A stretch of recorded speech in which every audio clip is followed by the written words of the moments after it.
I'm not sure how comfortable I am as comptroller of how thin and well shaven and your haircut. Like you're looking like the sexy version of Dan Harmon. Thanks, guys. Well, I mean, look, the paradox is always going to be that, like all handsome people, I don't care about looks anymore. I'm over it. How many abs do you think that you currently have?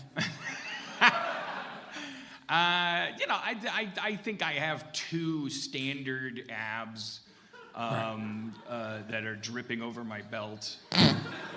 And then another 2 backup retro abs that are actually my breasts.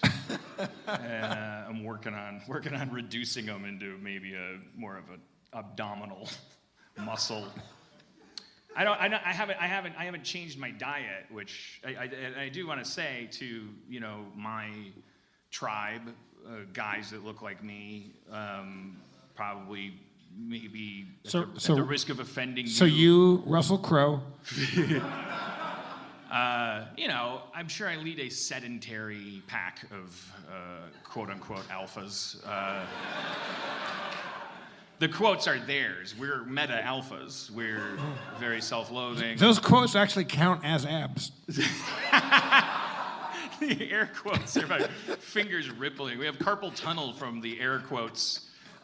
When we flatter ourselves, we could hang from a doorway by our air quotes. Nothing is sincere. All is ironic.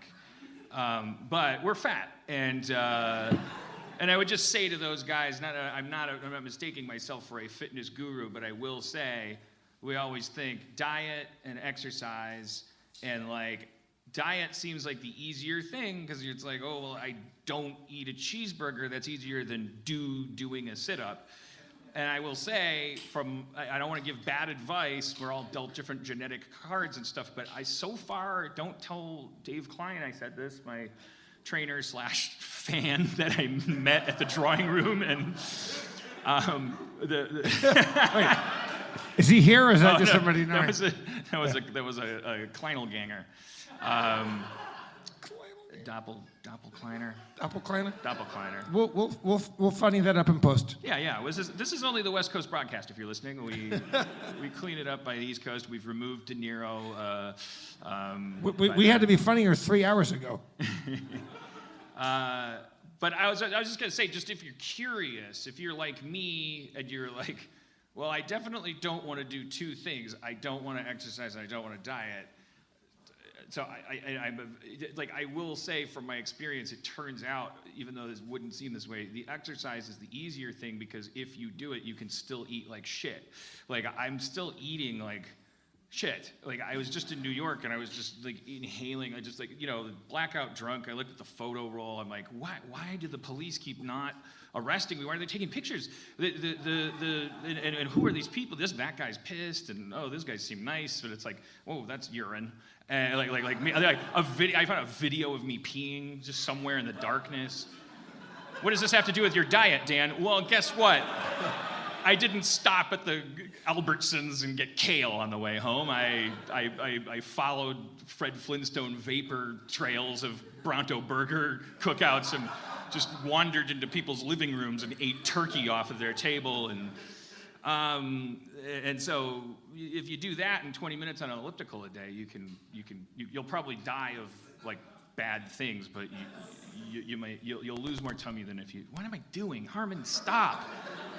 I just thought it was an interesting fact because I never knew it would work that way. Never tried exercising before in my life.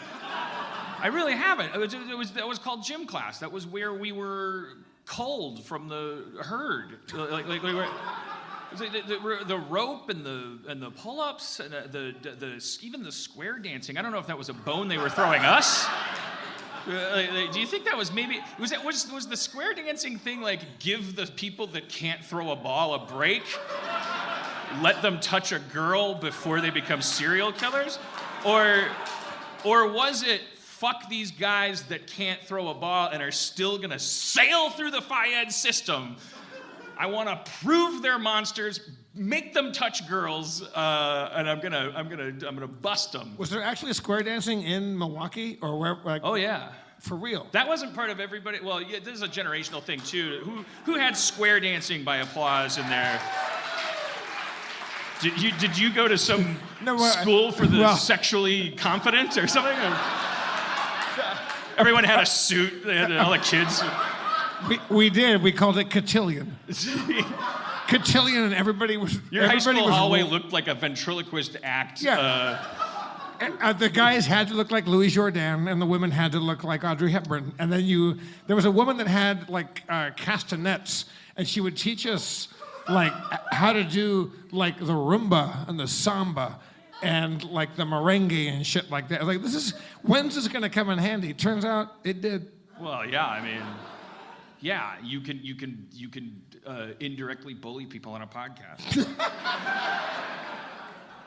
Learn the samba. So it wasn't choices that made you superior. No. It was your breeding. It was being raised in Orange County. Like they made you be fancy. Privilege.